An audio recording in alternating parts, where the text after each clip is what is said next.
E Jesus, respondendo, disse-lhes: Acautelai-vos, que ninguém vos engane, porque muitos virão em meu nome, dizendo: Eu sou o Cristo, e enganarão a muitos. Mateus 24, 4 e 5. Hoje, falaremos sobre alguns falsos cristos que surgiram pouco antes e pouco depois da vinda do Senhor Jesus. Enquanto eu solto a vinheta, deixe aí o seu like, que fortalece o canal, e ative também as notificações.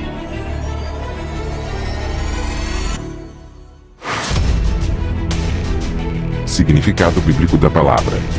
No Antigo Testamento, a palavra ungido, consagrado, libertador, aplicava-se a várias pessoas, os reis de Israel, os juízes, bem como o sumo sacerdote, algo próximo ao termo Messias, alguém de quem o Espírito de Deus se apoderava, fazendo com que o eleito realizasse maravilhas, e demonstrasse ao povo que sua autoridade sobre o povo de Israel procedia de Deus.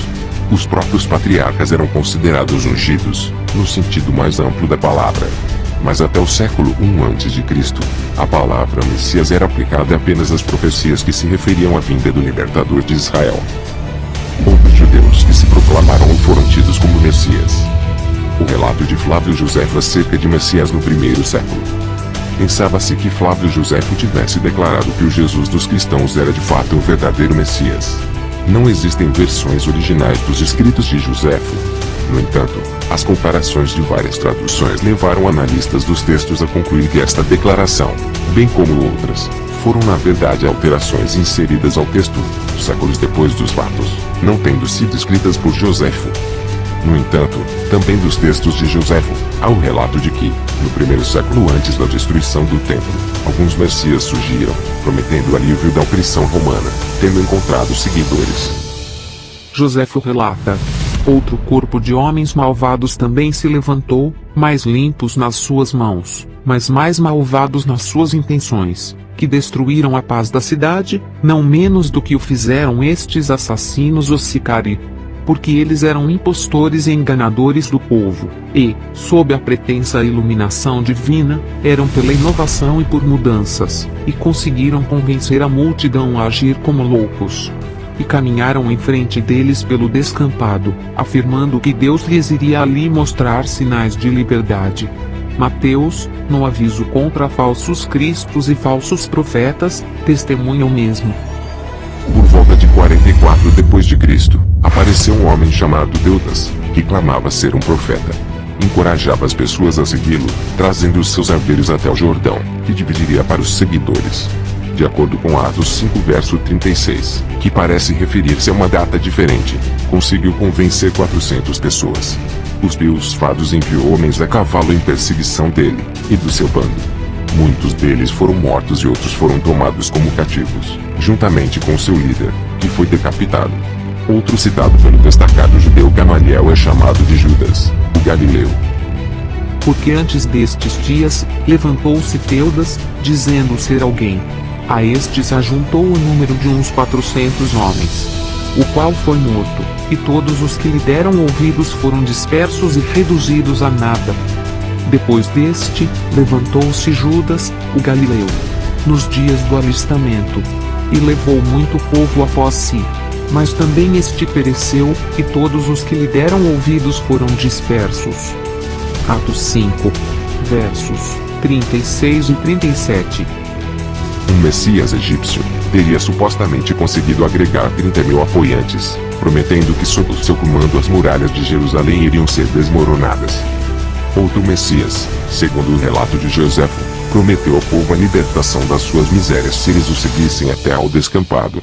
O líder e seus seguidores foram mortos pelas tropas de Festus, o procurador romano. Menahem ben Judá.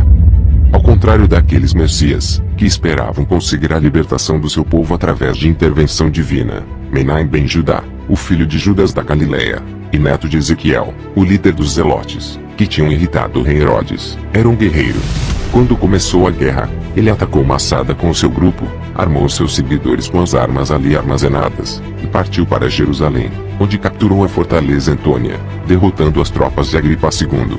Encorajado por este sucesso, ele comportou-se como rei e clamou a liderança de todas as tropas. Espoletou por isso a oposição de Eleazar, outro líder zelota que alguns historiadores acreditam ser irmão de Menai, tendo sido assassinado como resultado de uma conspiração.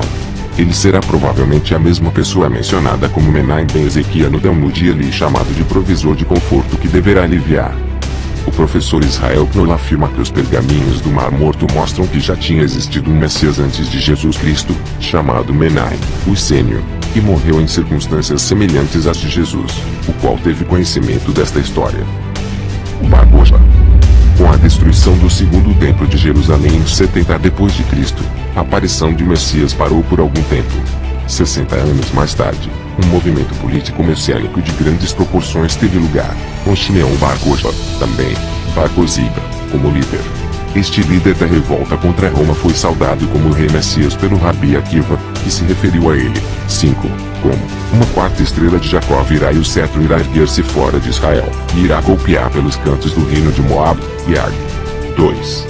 21, 22, eu irei sacudir os seus e a terra e destronar reinados.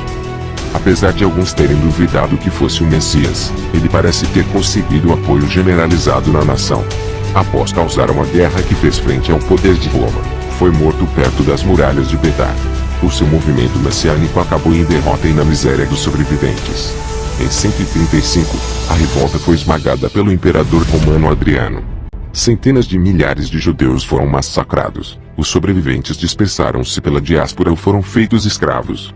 Adriano decretou a expulsão de todos os judeus de Jerusalém, autorizando seu retorno apenas por um dia ao ano, em Tisabéab, para demonstrar luto pela destruição do templo.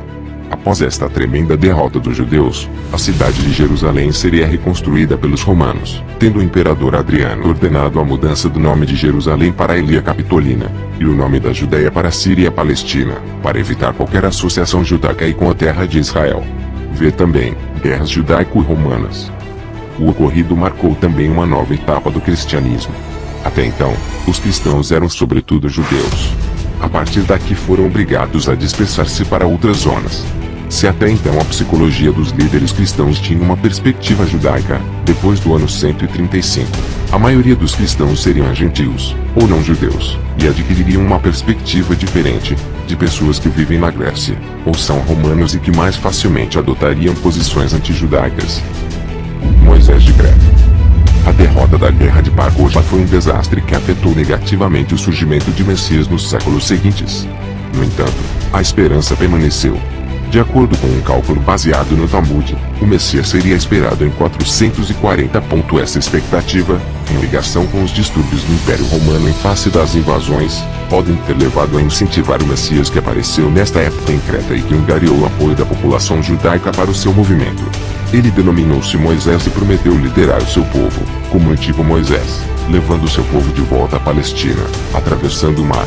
Os seus seguidores, convencidos por ele, deixaram as suas possessões e esperaram pelo dia prometido, quando sob o seu comando, muitos se lançaram para o mar, alguns morreram, outros foram salvos.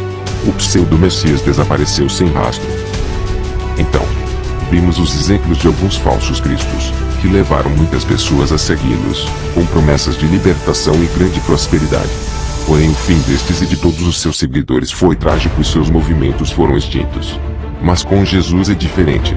Ele ressuscitou, está vivo, seus seguidores têm esperança mesmo na morte, e seu semblante reflete a glória de Deus. Seu movimento já dura quase 2000 anos, e só cresce à medida que o tempo passa. Pois só ele é o único e verdadeiro Salvador, o Messias. Disse-lhe Jesus: Eu sou o caminho, e a verdade e a vida. Ninguém vem ao Pai, senão por mim. João 14, verso 6. Deixe sua opinião nos comentários. Deixe também a sua sugestão de vídeo. Faça a sua luz brilhar. E que a salvação do Senhor Jesus esteja com você.